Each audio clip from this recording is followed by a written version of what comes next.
Pag-usapan natin yung dalawang kampo po, no? Yung House Prosecution Team at saka po yung Defense Team ni Vice President Sara Duterte. Doon po muna tayo sa House Prosecution Team. Ano ba dapat yung ginagawa nila o gawin nila during this period na iniintay pa yung actual trial? Well, first of all, I would like to assume that they are prepared with their evidence. And that means that they are prepared with their witnesses. Whether or not the testimony of these witnesses they will present during the actual trial have already been reduced, yung tinatawag ng Senate President nating judicial affidavits, is another issue. They may be doing it. I believe that they should be doing it already. Because yung judicial affidavits ng witnesses nila, at ganoon din naman yung kay Vice President Sara, ang magiging tinatawag na direct testimony ng mga nasabing testigo. At ang mangyayari, cross-examination na lamang pag piniresent sila doon sa Senado. Hindi naman cross-examination agad-agad. Siyempre, qualify pa yan, pa-identify pa, pa-affirm pa yung judicial affidavit nila. Alright. Ganon din yung dapat gawin ng depensa. Kung ano man yung magiging depensa nila, do wala pa naman tayong nakikitang kasagutan doon sa articles of impeachment, it very speculative on our point to say that ito yung depensa ni Vice President at dapat meron siyang testigo dito, etc. Wala pang ang masasabi nating denial, no? Wala pang joinder of issues, no, in a manner of speaking. Hindi pa joint yung issues kasi nga wala pang sagot. Wala pang summons. Wala pang formal transmittal. Oo, wala pa. Oo. So meron pang mga dadaanan na formalities, if I may use the word, on the basis of the calendar, meaning that was given to us, actually shared to the public, I think this morning, you know? Yes, So, during the press conference. Oo. Pero nga, attorney, pending the formal transmittal of yung formal furnishing ng copy ng articles of impeachment ng Senate dito kay Vice President Sara Duterte, publicly available na naman ito eh. So pwede nang paghandaan, di ba? Pwede na. I think they were able to prepare. That's precisely, I think, the basis of what the petition that the Vice President filed, and even the petition by that group of lawyers from Davao or that part of the country, Mindanao, who banded together to question the constitutionality of the articles of impeachment, the process it went through before the House of Representatives. Yun ang basihan eh. Kasi kung wala naman silang hawak noon, anong questionin nila? So nakita na nila yon, napag-aralan nila yan. Okay. Tapos, syempre, hindi pa naman natin alam kung ano yung magiging hubog o hugis po ng Senate impeachment rules, kung meron silang major changes o wala, no? Pero pending that, pag-usapan po natin yung importance ng private prosecutors. Kasi sa karanasan niyo, syempre, kayo yung private team of private prosecutors because you were part of the defense team. Pero sa karanasan niyo, gaano ba ka-importante na, kunwari, misking prosecution, magkaroon ng private prosecutors to assist them? I think they are considering that, and they may have already engaged the services of private prosecutors, to assist the House prosecutors in the trial, in the actual presentation of evidence. So ang magiging papel din naman ng mga private prosecutors, mabigyan ng guidance kahit papaano ang public, meaning the House prosecutors, on certain issues, especially on matters of perhaps of procedure. Kasi maiba lang ako ng konti, I mean, but it's still on point, no? Ang sinasabi kasi rito, yung amendments will include, among others, the amendment of the existing. Now, number one, let me be clear, there is a proposed revision to the existing rules of procedure on impeachment before the Senate. All right, and those will be tackled, no? And they have to be tackled, meaning they have to deliberate on this, decide on what revisions they will approve, because that will change somehow the complexion of how the proceedings, meaning the trial, will proceed, no? So unless and until, therefore, they're clear about it, hindi may question dyan. Ito lang, pupunta 2 points lang ang sasabihin ko sa'yo. May babahagi ko sa'yo, Christian, ngayong gabi. No? Pag sinabing pre-trial, ano bang pre-trial yung pinag-uusapan natin? Dalawa yung pre-trial eh. May isang criminal, pre-trial sa criminal cases, may isang pre-trial sa civil cases. Alright? Ano ba yung pre-trial na rules ng pre-trial na i-adapt nila? Criminal or civil? Kaya pag in-adapt nila yung halimbawa civil, meron ding requirement na submission ng pre-trial brief na wala akong nakita rito other than the adoption in general of the rules on pre-trial according to the suggestion of the Senate President. Pangalawa, the suggestion is made that the rules on judicial affidavits be also adopted, but making reference to the rules of court. But the judicial affidavit rule, it's not in the rules of court per se. It is in an administrative matter, I think 12-88, no? So issued by the Supreme Court sometime in 2012. And the only judicial affidavits that you can find in the current rules of court will be the judicial affidavits in civil actions. So, dapat yun lang dalawang issue na yan. Ano bang pre-trial pinag-usapan natin? Criminal, civil. Ano ba yung judicial affidavits na pinag-usapan natin? Yun ba yung civil under rule, I think it's Rule 7, Section 6, if I'm not mistaken, or is it the judicial affidavits under the judicial affidavit rule, which is not in the rules of court? It's in a separate issuance of the Supreme Court. Sa karanasan niyo sa karanasan niyo, what should be adopted? Yung sa civil o yung sa criminal? Yan ang problema ko. Kasi nga, hindi naman natin masasabing criminal ito eh. Okay? Purely criminal. Maybe quasi-criminal in a way. Because on the standard of proof alone, which is not part of the proposed revision, wala akong nakita na naman eh.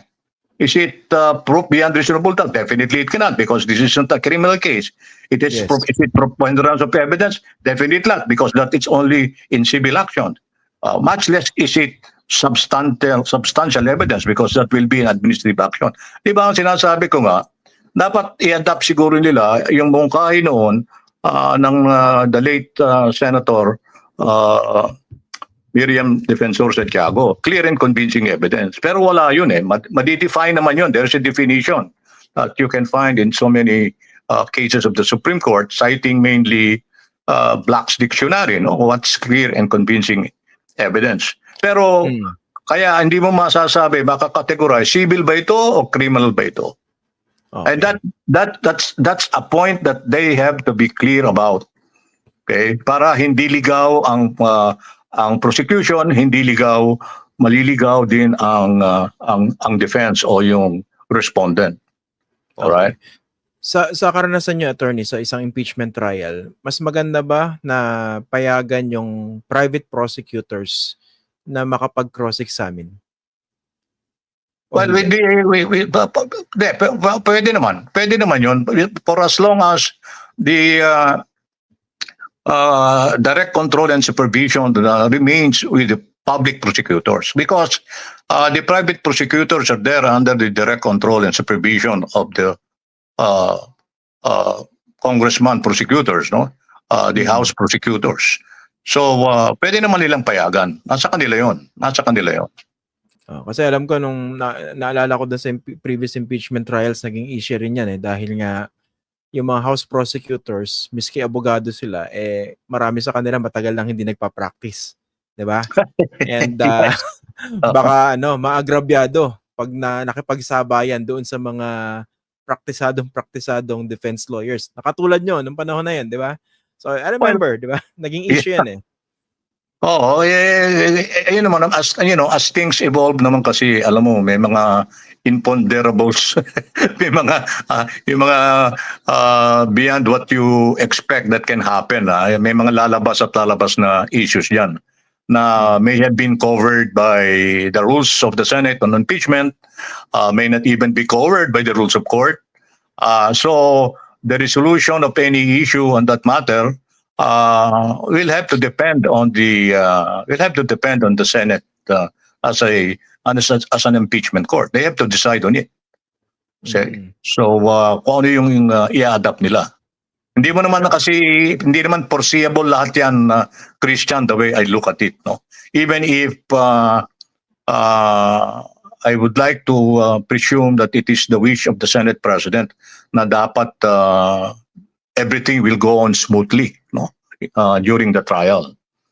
So yung mga issues lang na sinabi ko, mga binanggit ko, maaaring nitty-gritty, pero to me that's an important part of how orderly the trial can proceed. Kasi tinabi mong pre-trial, may pre-trial brief ba? Sinabi mong judicial affidavits, anong i-adapt mo? Criminal o civil?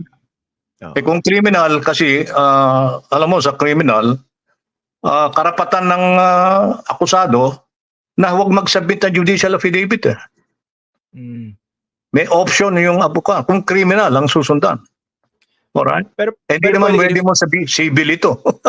Pero diba pwedeng i-refine po yan ng Senado? Kasi iba naman ito eh. Kaya nga, ang sinasabi ko, that's why I said the Senate must take a very clear stand on these details, no? Sabihin nyo, detalyado, masyadong detalyado yan, di na dapat, pero that will dictate how orderly the proceedings will be. Alright? Kasi kung sundan mo yung civil, why are you applying the rules on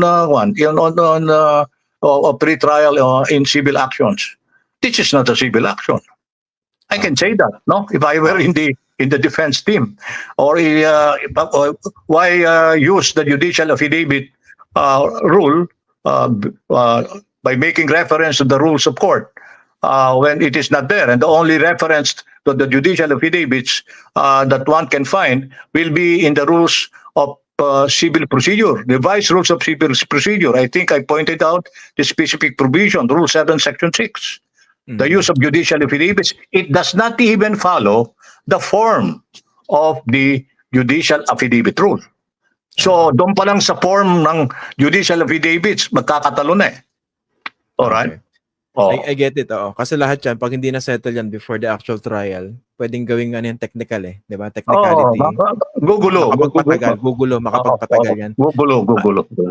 Maiba ako ng konti, no? Sa introduction ko po, nabanggit ko na ilan lang naman kayong mga abogado na merong actual na karanasan sa impeachment trial. So, I'd like to know whether may nag-reach out na ba sa inyo, either camp to assist them, prosecution or in defense team? Well, long before, may nagbanggit kung if I can actually be the team captain for the defense. Okay. Sabi ko, I think it's too early in the game for me to make a decision. I do not know what the charges would be. I do not know, I haven't met Kako, the Vice President. I do not know her personally. But let's wait and see how things evolve. But, they have not reached out to me from then, or since then. Now, kailan po yun? Kailan po nag-reach out sa inyo? matagal na yun. Siguro, mga almost 2 years ago pa eh. Nagsisimula pa lang yung threat ng impeachment. May kumausap na. In-expect na pala nila. Well, years ago? Tagal na. That's the mark of a good Boy Scout, no? Pero pero you're not yet closing your door on that. yung possibility of being Wala part. na ako siguro at this point, Christian. Kasi ako, I'd rather help you explain what we can, no, in our very limited capacity based on our limited knowledge to our people rather than side with one against the other or side with or vice versa. Yung sa prosecution, may narinig ako overtures from my former co-counsel, defense counsel, that somebody may call you to invite you to the prosecution side. I just told them flatly that please do not let them know that I'm not interested in any way to be in that prosecution team. Sige. Alright. Mas So, okay yan, attorney, para hindi ako mawala ng expert witness. Expert resource person. that's precisely kung yun nga lang ang sinabi ko eh. I think my role, if at all, in this again historic low political political event of ours in our constitutional and political history is simply to somehow contribute based on what I have experienced, based on my, as I said, very limited knowledge of the law, to let the people know on what to expect, and to enable the people to understand more about the process.